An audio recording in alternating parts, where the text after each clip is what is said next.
All right, public comment opportunity. I'll go through the usual rules. Public comments are limited to 2 minutes per person. I think we had to go, we occasionally extend that to 3. I think we had enough, we had to keep to 2, right? All right, so 2 minutes today. Comment can express support or dissent for regulatory action. Individuals should not use public comment to complain about personnel issues or to attack or defame an individual. Speakers making a highly detailed or complex comment should also consider providing a a written outline of their words to the board. Please remember that children may hear your comments. Be thoughtful and professional. Keep your comments appropriate for a general audience. If you have material with explicit language or content, please submit that in writing to the board at publiccomments@schools.utah.gov. So our list today, I will project. First on the list, Monica Wilbur, in person, I believe.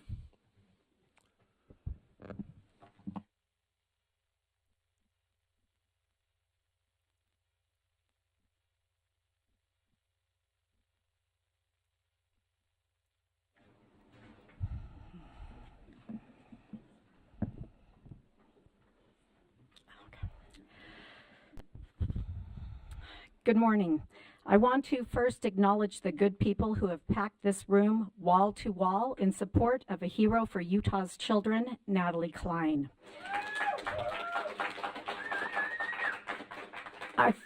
I thought today I'd list the corrupt education agendas that Natalie's made great personal sacrifices to expose and stop during her 3 years on the board. Since I only have 2 minutes, I'll just scratch the surface. Klein has exposed how the board's portrait of a graduate in PCBL imposed control and conformist collectivist mindsets, attitudes, and beliefs on students, and then track and score students' behavior based on how well they monkey dance to the tune of this woke, state-defined value system. This is taxpayer-funded cultural Marxism. Klein has exposed how the board's push toward tech-driven instruction and pseudoscientific evidence-based approaches is an elaborate scam that makes our kids not more literate but functionally illiterate. Klein has exposed how the board is rearranging the deck chairs on the Titanic instead of rescuing children from being sexualized through obscene books and radical gender ideologies in schools. Klein has tried to put a stop to the board outsourcing its thinking and decision-making to radical organizations and so-called experts who are 6 degrees removed from Utah's family-oriented values, people who are pulling strings on our local students and teachers as if they were mere puppets. Klein has tried to stop the board from corrupting a beautiful law that says that students don't have to compromise their consciences or religious beliefs as a condition of receiving a public education. There are so many bad un-American agendas hurting Utah's kids happening at the state board. The transparency Natalie brings to the board's corrupted agendas is invaluable to Utah's families. It's no wonder you grasp at any pretext to silence her. You want somebody to resign for wrongdoing? By all means, show us how it's done. Thank you, Monica. Folks, we'll ask you to hold your applause, please, and just leave it to the commenters, just like on the legislature. Next, Curtis Linton.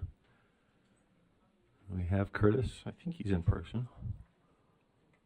Not seeing. We'll come back to Curtis. Stephanie Grant.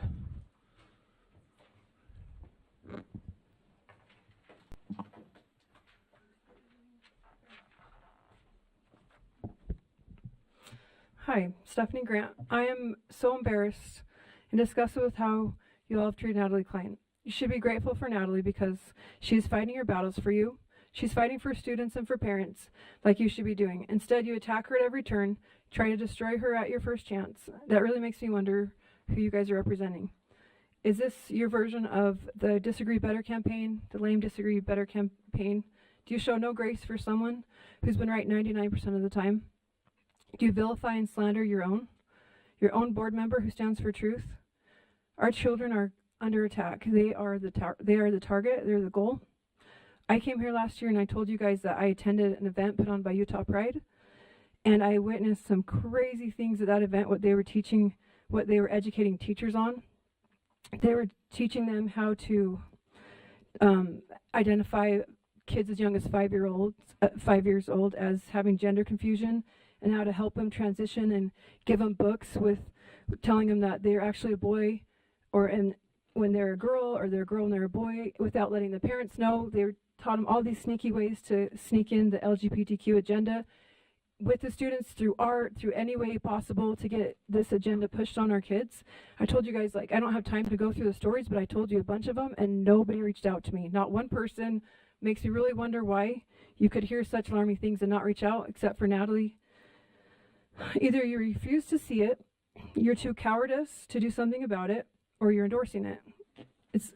Natalie protects our youth at all costs, even when she is slandered, vilified, and treated like a parasite.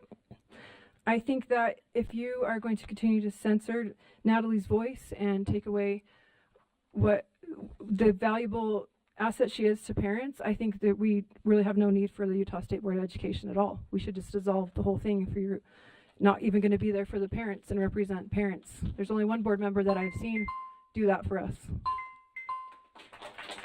Thank you, Stephanie. Lexi Cunningham. On her way.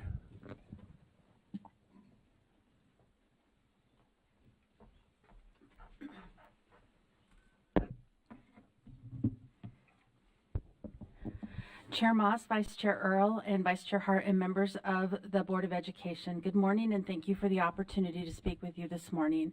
I am Lexi Cunningham representing USSA and USBA. Later today, you will be discussing R277487, Public School Confidentiality and Disclosures. We are concerned with the changes you are considering and the impact they will have on schools and families. As you discuss these changes today, I would like you to consider the following questions. Why are you considering this change? I have been following this discussion for months, and I have only heard a small number of people share that they feel the change is necessary. There have been a few speakers who are advocating for this change so charter schools can advertise their schools and programs, but I have not heard anyone from our 41 districts asking you to make this change. I'm concerned that the voice of a few is informing policy that will impact all. It seems to me that you should be reaching out to determine how great the need really is. Number two, do parents across the state know that this is a consideration? When I speak to parents about this, they have no idea that you are considering releasing student directory information for advertising. Parents do not want their students' information shared with other schools or entities. They do not want to receive multiple flyers in the mail about schools that they are not planning to attend. If the rule changes, what is USBE's plan on notifying parents of the change? This is not a change we are asking for and feel that you need to make plans for notifying parents of the release of student directory information. This is important for many parents. Also, is there a plan to ensure that data is not compromised? Parents will want to know that their students' data is not widely shared. 3, what is the impact to LEAs? Some LEAs have policies on advertising and the sharing of data. These policies have been adopted to protect students. They will now have to be rewritten. Each of the options that will be presented will require LEAs to incur a cost, either one time or ongoing. In a tight budget year, this does not seem like the right decision. Each LEA has an opt-in or opt-out plan for parents. We encourage you to follow that. I'd also like to let you know that USBA, USSA, and UASBO are planning to ask Governor Cox to veto SB 86. Thank you, Lexi. Holly Franz.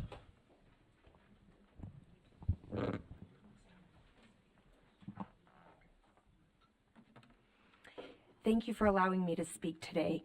I am a parent and substitute teacher in the Alpine School District and a state delegate for the Republican Party. My children attended California public schools for 18 years, and the situation became so vile that we chose to move to Utah 3 years ago, the place of my birth.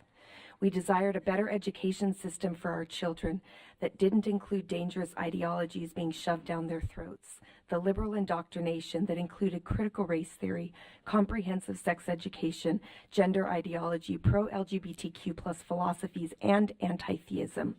It saddens me to inform you that we have witnessed similar issues in the Utah schools. For example, as parents and legislators have attempted to eliminate pornographic books, local school boards and administrators have catered to activist groups, creating a cumbersome process to remove inappropriate material that never belonged in schools in the first place. I've seen pride paraphernalia displayed in elementary classrooms. Gender ideology is being discussed with students of all ages. Teachers are ridiculing students' religious beliefs in class discussions, and elements of critical race theory are being taught. 2 months ago at a regional high school swim meet in Utah County, my daughter and her teammates encountered a boy in the women's locker room showers, a biological male high school student who swam against high school girls. There is only one person on the Utah State Board of Education who has been willing to expose all of these issues and more, Natalie Klein. It is she who Utah parents and teachers throughout the state contact when we encounter issues in the schools where we teach or where our children attend. Natalie has been willing to take the beatings that come with being a whistleblower. I have been appalled over and over at your responses, reprimanding her, silencing her, removing her from committees. Well, guess what? You aren't succeeding. She continues to expose the evils in Utah schools. She continues to speak out for our children, and you should be doing the same. Thank you, Holly. Wendy Ruff. Folks, we can't hear. We just please keep the applause and let the speakers do their thing. Wendy Ruff.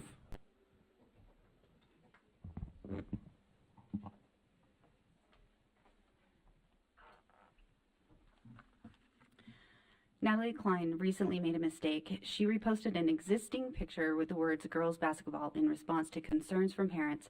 The post was made late at night when most people are not online and was up less than 13 hours. She in no way bullied anyone.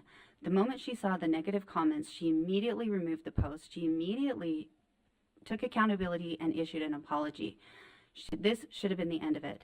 However, being true to the character of this board, you took the opportunity to increase the witch hunt that began in 2021. You run to the press with lies, drag her name through the mud before having all of the pertinent information. The injustice of holding Natalie accountable for comments of other people, the lack of due process is unconstitutional and unethical. You cannot be her accuser, her prosecutor, her judge, and her jury. The board fueled a fire which caused more harm to the student than the post made by Natalie. This student received more harm by this board, the lieutenant governor, the governor, and the legislature by making this national news than if they had just accepted the apology and recognized that we all make mistakes. I'm astounded at the level of hypocrisy in this room. There are two sets of rules for Natalie and rules for the rest of the board, as evidenced by what I witnessed on April 21st, 2023 at the Marriott Library. Carol Lear protested Natalie Klein by encouraging protesters to disrupt the meeting that Natalie Klein had been invited to speak at. Ms. Lear broke USBE bylaw Article 5B. We're not doing personal attacks on board members. It's not a Speak personal to policy. attack. This Hey, is not an it's attack. allegation. This is an actual event that happened. This is Hey, truth. folks, This is truth. it's an allegation of No, it's misconduct not an against the board allegation. members. There is proof. Please stick to policy as you were. These activists then disrupted a public meeting by Natalie where they ended up having to be removed by the police. Where was the investigation on that? There was no investigation because there is no wrongdoing for anybody except for Natalie. It is hypocritical. Do you not see the hypocrisy of this? Every investigation that has been done on Natalie has consistently proven to be innocent. She has always proven innocent, with reports concluding that there has been no wrongdoing. Natalie's Time has primary goal. expired. You took some of my time. Natalie's primary goal is to serve her He constituents. stopped the clock and during that point. Go ahead. No. Wrap up, please. Time is up. Just Natalie's wrap up. primary goal is to serve her constituents, protect students in the public school system, and this witch hunt on Natalie needs to end today. Thank you, Wendy. Rebecca Colley.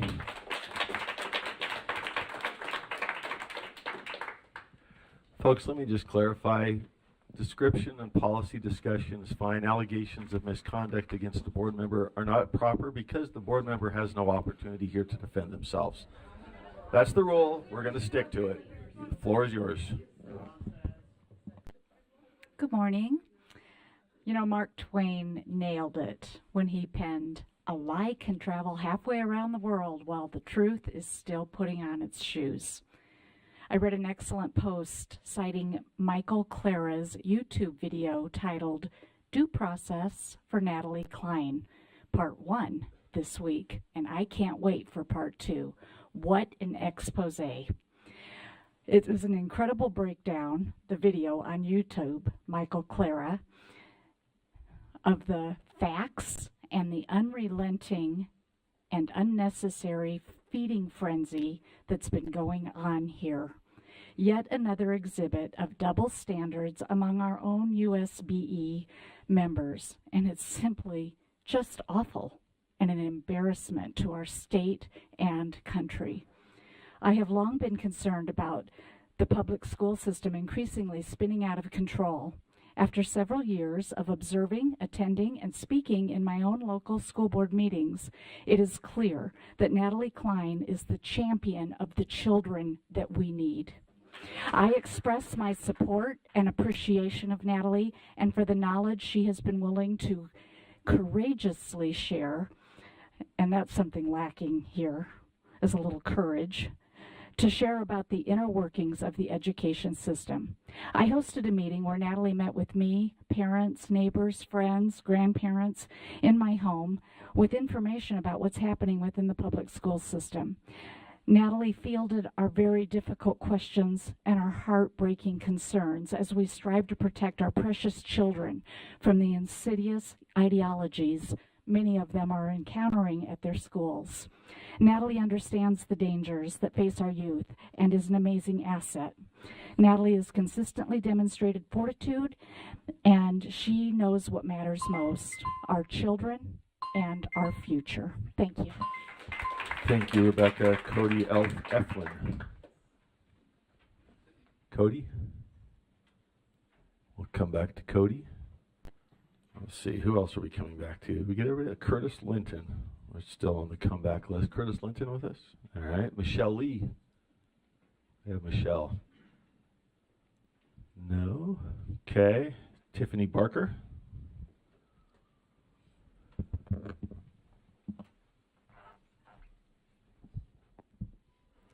How can we fix policy if we can't even talk about policy? A public ad was created and posted to advertise for a basketball game. Others shared the same post as well. Natalie shared that post.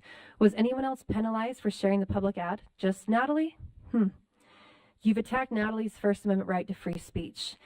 You are assuming intent of her words. Do you realize how dangerous that is? She was condemned by you and many others in this state and this country, which is disgusting, by the way, for what you implied she meant by things she didn't say. Is Natalie Klein the only person in the world who isn't allowed to post this photo? The high school created the ad and publicly shared it, and then Natalie shares it. Why did you condemn her when you said nothing about anybody else who shared the ad? I've played sports my entire life. I played Division I basketball. Do you know how many times we had to prove eligibility, that we did not have performance enhancing anything, drugs, hormones, anything? We had to prove our gender. We had to prove our age. All of that is up for, when you're an athlete, that's a normal thing to have to prove. And now we can't even ask questions. And that's the fault of you guys and the legislature. You decided that Natalie must be silenced because she asks too many questions. She's the only person who has any ramifications for sharing this post, this public post. She's the only one on the board sounding the alarm about the filth being pushed onto our children. We are experiencing it firsthand, what we get in our schools, what our children come home talking about, what they're being told, what they're being given, what the teachers are being trained on. She is a lifeline. Natalie is a lifeline for many parents like me. She's come to my local school board to represent parents, to my local school board where they're not listening to us. Your job is to represent parents. You don't represent teachers. You don't just show. I talked to one of the board members here and he told me that his job is to showcase the good the teachers are doing in the school. That is not your job. We as parents know that. Well, that's not your job. We elected Natalie to represent us. You took away her voice. It's an election year. We get to decide. Time's You up. don't decide. Thank you, Tiffany. Dr. Janet Eyring. Janet Eyring. Amber Bonner. Wait, is that Janet? No. Okay. You're on.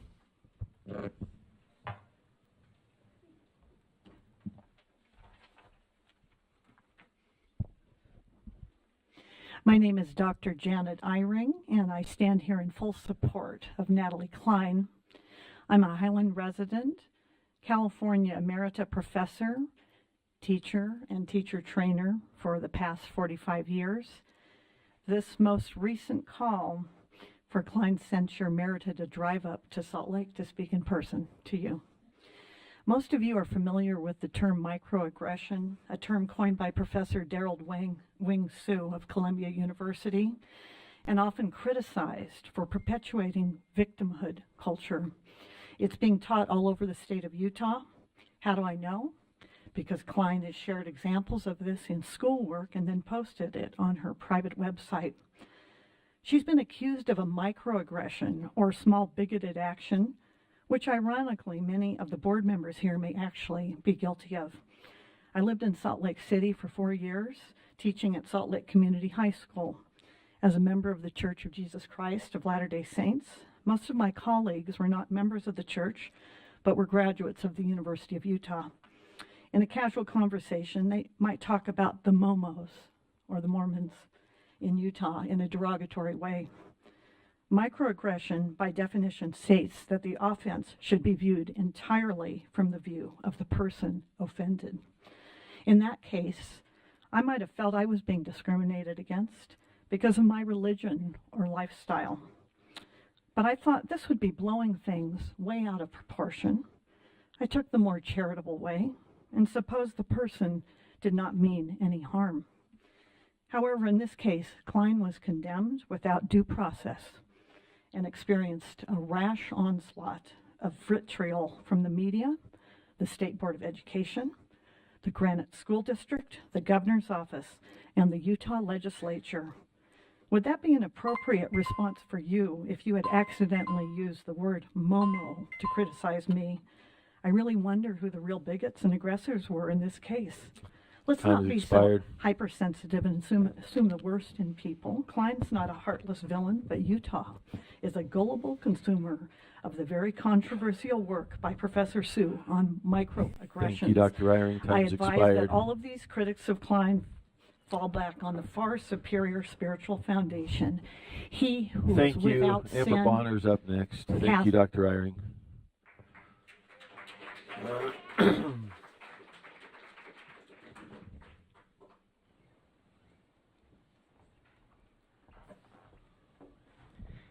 Good morning, board members. My name is Amber Bonner. I'm the Education Commissioner for Utah PTA. My public comment today is in response to a couple of items that are on your agenda for today. First of all, I wanted to talk about student data privacy. I'm very concerned about the proposals to share student contact information with charter schools. As a parent of children in a district LEA, I did not give my contact information to my LEA so that they could send it out to 100 or more charter schools across the state to be used for marketing purposes. You know, we're very careful with our student data in our LEAs. We try really hard to keep it protected and safe. There is no more personal information than your address and your contact information and where you live. So I think we need to be really, really careful with that. And we need to not be giving that out to outside organizations other than the ones it's been given to for that very specific purpose of contacting that student. Secondly, I wanted to talk about also today you have an agenda item to talk about bills that you may be willing to request that the governor veto. SB 86 is a bill that was passed in our legislature, and it is discussing lease revenue bonds. Lease revenue bonds are a very important part of districts' ability to be able to meet the needs of their students. In districts like Alpine, Wasatch, Granite, and other districts that are growing significantly, they need that tool to be able to meet the needs when they have significant things happen. I know when I was serving on the Alpine board, we had one elementary school that had 300 new students show up from the end of one year to the beginning of the next. Sometimes there are unique needs that boards have no way of anticipating. USBA, UEA, and PTA all took a position of opposition on SB 86, and I'd like you to consider that as one that you may ask the governor to veto. Thank you. Thank you, Amber. Let's see. Laurel Fetzer is with us by Zoom, I think. That's not Laurel, but that's Laurel. There we go. Yeah, I don't know. Can you see me? We got you. We can see and hear you. Floor is yours. Okay, it was very nice to hear about the Kids Read Now and the Catalyst. It's kind of fun to hear some positive things coming out of this board. But good morning, Utah State School Board. I'm here today to comment about the public shaming of Board Member Klein that has started here at USDE. Board Member Klein has been a stalwart defender of truth, freedom, family, and liberty. I think it's amazing to see what a storm it has caused from one Facebook post. Natalie Klein has brought to light all the subtle ways in which this body is ushering forth the liberal agenda of the United Nations. Either you don't know what the agenda is, or many of you are endorsing it. The United Nations agenda for the 21st century is full of communist ideas and programs. I want to remind you all, the whole idea of diversity, equity, and inclusion are communist ideas. Diversity represents politicalization of everything. Equity represents redistribution, and inclusion represents accommodating the intolerant ideology of the woke activists to achieve a renormalization that transforms the institution. And it also looks like this board cannot stand the reminder of any deviation from the progressive agenda, that you censure Natalie Klein. Have you read or learned about Alexander Solzhenitsyn or read his book, The Gulag Archipelago? He says that he should have stood up against the communist agenda long before he was taken to the Gulag. Do you know what life is like in a Gulag or in a communist-led country? It is not good. Let me remind you that countries that have communist agendas or governments have extremely high death tolls. The estimate of deaths from the gulags from 1919 to 1960 was upwards of 60 million. Mao, during his reign in China, supposedly killed about 100 million people. We don't need to go down that road. These subtle policies that are being advanced in our schools should be thwarted at every turn. You should all be fighting for the best education in America, and you are spending your time Century Board Member Klein. I personally am grateful for her tenacity, and thank you for your time. Thank you, Laurel. Kevin Kouros. Kevin? There we are. Yes, I'm here. We can hear you. Perfect. Perfect, thank you. And good morning, board, and thank you, chair and board members, for your time. My name is Dr. Kevin Kouros. I have a PhD in Family and Human Development. I'm speaking today on behalf of myself from Mill Creek and as a parent of a 4-year-old. I just wanted to take this privilege of public comment just to thank you for the work that the board has done for our public schools here in Utah, which are a vital resource for our communities and for the future of Utah. I also wanted to thank the board for working with our state legislators during this legislative session to advocate for funding and for programs and policies that best suit our students and teachers. So thank you for that. And then I also wanted to thank you for your recent actions towards an event, which I don't have to go into too much detail with than what's already been said. But as a parent of a 4-year-old, it does scare me to think that my child could be subject to unnecessary threat and fear just because of their personal identity characteristics or just by how they look. And I think we all agree that we're trying to move beyond personal identity characteristics here. And so I do appreciate that and thank you for that difficult decision. And then I will just comment based off the data privacy that I would like as a parent, when I enroll my child in public school, to have the option to opt into sharing my personal information and students' information with external partners. So thank you for your time. Thank you, Kevin. And Jonathan Benjerano. Thank you, Chair and board members. I want to thank you all for your swift action in condemning hate. I noticed that Natalie Klein had posted from Facebook, unfortunately, a message that had many comments where people were insinuating that we need to go attend this person's basketball game and when's the next time they're playing. It was horrible. I also noticed that when Mr. Benjerano, we don't allow attacks on personal board members. Stick to policy, please. Yeah, so let's talk about privacy. So there's privacy policy that says that we need to keep students' data safe. And I feel like the board needs to lead by example. And I felt like the board is leading by example right now. And they're saying we don't tolerate this behavior. And I think that the more the board can lead by example, the better our schools will be. Teachers, students will be motivated by protecting the identity of students. I believe that sharing names and addresses with charter schools or districts requesting information about other districts or charter schools taking other students' charter schools' data is going to be a problem, where you will have state charter schools that go across the state and recruit digitally. Because their school is digital, they will want to recruit from 41 different districts. Keeping track of this information will be a logistical nightmare. I have 6 kids. I, as a parent, do not want my child attacked. I don't want their name and address shared with anybody without me opting into it. And the reason I say this is because I've witnessed as charter schools have opened, I've been to a lot of state charter school board meetings, that they go around door to door recruiting students. Thank you for your consideration. Thank you, Jonathan. We will go to Juliet Reynolds, if you're with us. Not seeing Juliet. David Burton.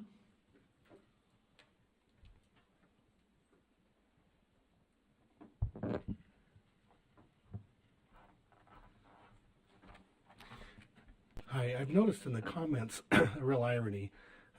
For example, last person that spoke, he was concerned about the publishing of the names and addresses of children. At the same time was condemning Natalie Klein.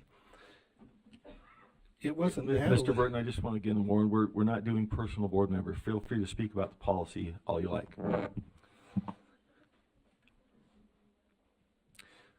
Okay, let me talk about the school board, legislature, and the governor. So it was those entities that broadcast publicly in the news, locally and nationally, all of this, all of it, that really brought about the most intense shame. It wasn't a single post in Facebook that did that. It was everything that happened after it, which means if those entities were truly concerned about the student, they would not have publicly broadcast what they said. I have a daughter with mental illness. And so if someone did a posting on Facebook about her, the last thing I would do is call the governor, the legislature, and the school board to get them to put it in the news. That makes no sense at all. If you're truly concerned about the student, as opposed to exploiting an opportunity, you would not have done that. Thank you, David. Next, Sherry. Folks, we can't call the next people up. Sherry Maddle, you with us? There you go. Good morning, Board. Thank you for letting me comment. I'd like to make a comment on item 5.3, public confidentiality and disclosure agreement. There are several reasons why the contact information of students should not be shared by school districts with charter schools without proper authorization or safeguards in place. I sent you all a message because I was an alternate on the thing, and so I won't go into all the detail, but I'll just read my summary. Respecting privacy, adhering to legal and ethical standards, obtaining informed consent, and maintaining trust are essential considerations when it comes to sharing contact information of students between school districts and charter schools. Any such sharing should be done with clear guidelines, safeguards, and respect for the rights and choices of students and their parents. And so I would like to encourage you to at least make it be that parents have to grant consent if they want their information shared. Thank you. Thank you, Sherry. Do we have Marilyn Larson? Thank you, Marilyn.